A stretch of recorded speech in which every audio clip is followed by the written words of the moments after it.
Hi, welcome.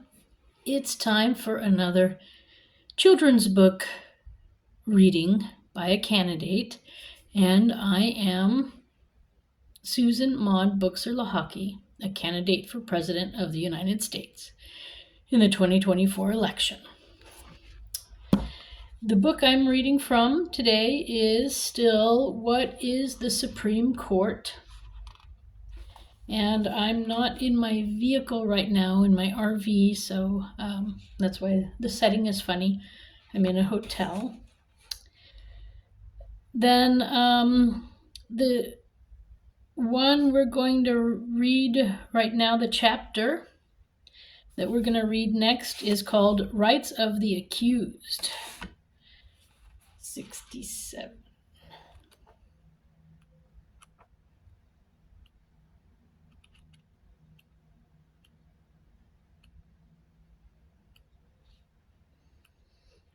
Okay, Chapter 8. Rights of the Accused. In 1961, Clarence Gideon, a homeless man, was arrested for theft at a pool hall in Panama City, Florida. He was poor and wanted a lawyer to defend him in court, but he couldn't pay for one. The state of Florida, however, only paid for court-appointed lawyers when people had been charged with murder. So Gideon's only choice was to represent himself, to act as his own lawyer. Did he have any training in law? No, none. At the end of the trial, he was convicted of theft and sent to prison for 5 years. In jail, Gideon spent every hour he could in the prison library to learn about law. So I forgot to show you the picture. There we go.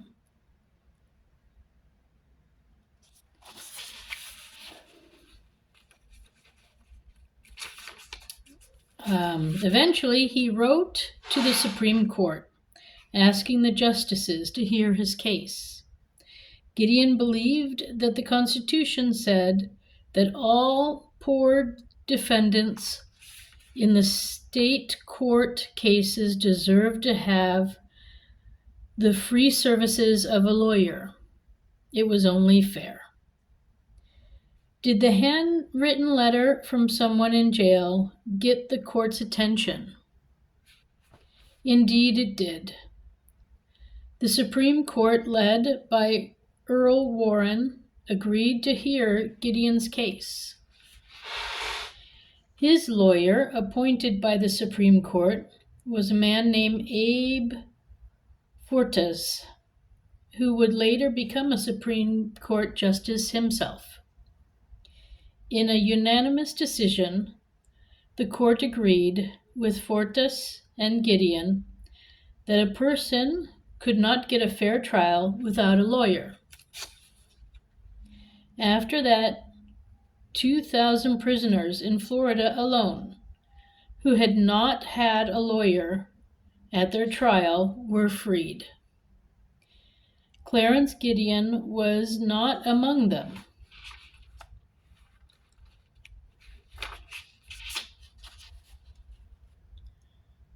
So that's him studying in court.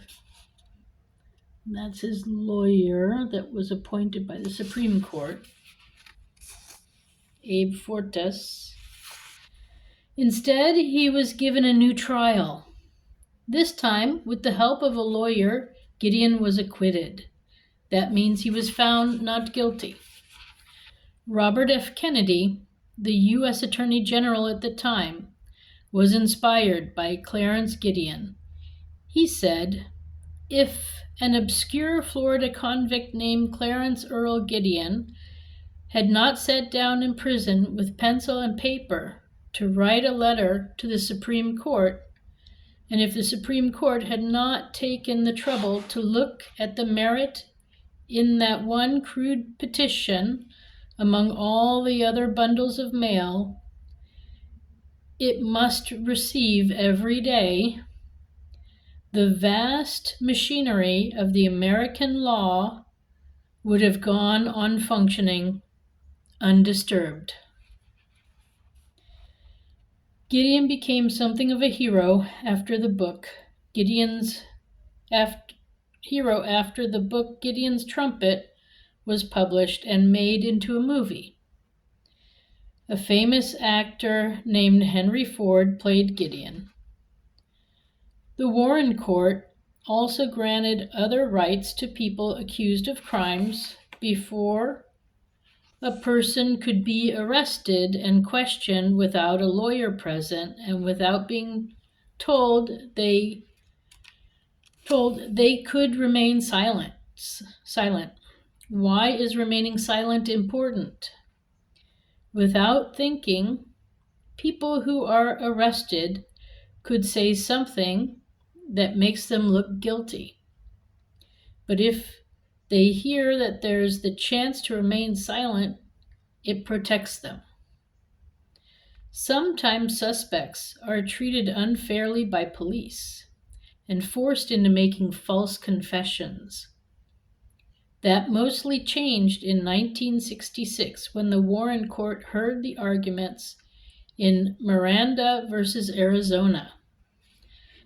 Like the Brown versus Board of Education case, the Miranda case was really 4 cases combined into one, all about the same issue. The defendants had been questioned by the local police officers, by detectives, or by a prosecuting attorney. That's the lawyer who will present the case against them in the court. They were held in a room cut off from the outside of the world before being questioned. They were not warned of their rights or told that they could call a lawyer. All of them but Miranda signed confessions. Accused of rape and kidnapping, Ernesto Miranda was badgered into confessing to the crimes. He was convicted and sentenced to a long prison term. His name appears in the name of the court case, in the name of the case that the Supreme Court heard in 1966. So let me show you these pictures. So that's Miranda, Ernesto Miranda, and Ernesto Miranda on the right and his lawyer John Flynn on the left. It's down there. This time, the Warren Court was far from unanimous. However, in a 5-4 decision, the justices ruled in favor of Miranda. So from then on, any accused criminal was to be given a card before being questioned.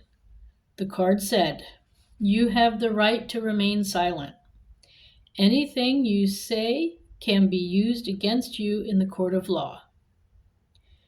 You have the right to the presence of an attorney to assist you prior to questioning, and to be with you during questioning, if you so desire. If you cannot afford an attorney, you have the right to have an attorney appointed to you prior to questioning." So there's a police officer handing a card to somebody. Do you understand these rights? Will you voluntarily answer my questions? If these words sound familiar, it's probably because your family watches crime dramas on TV or in the movies. These famous words are known as the Miranda warning, named after Ernesto Miranda. As with Gideon, the ruling of the Supreme Court meant Miranda got a new trial.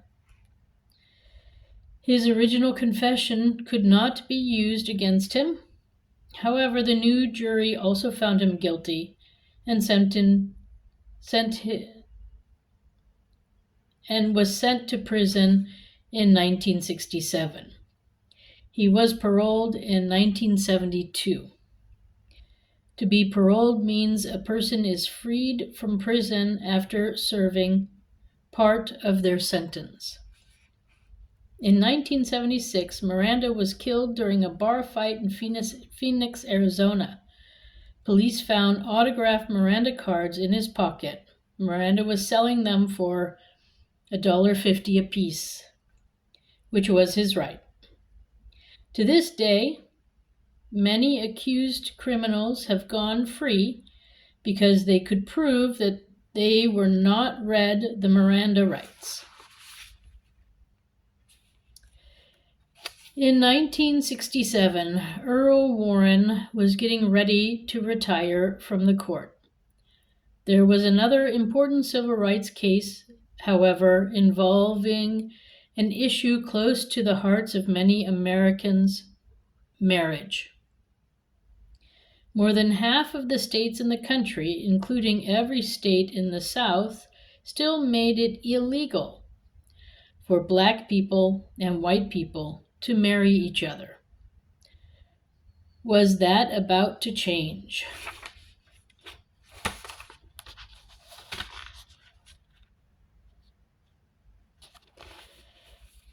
Okay, and that's what the next chapter is about. So we have to stop here.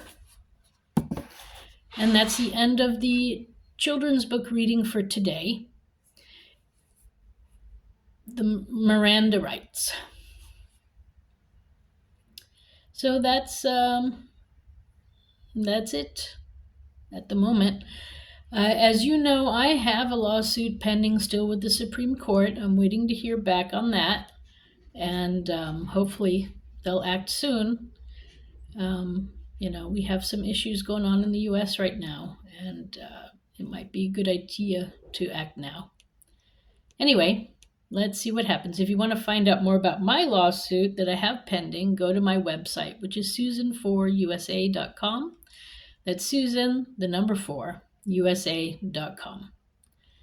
Thank you for stopping by, and I wish you a wonderful day wherever you are. Bye for now.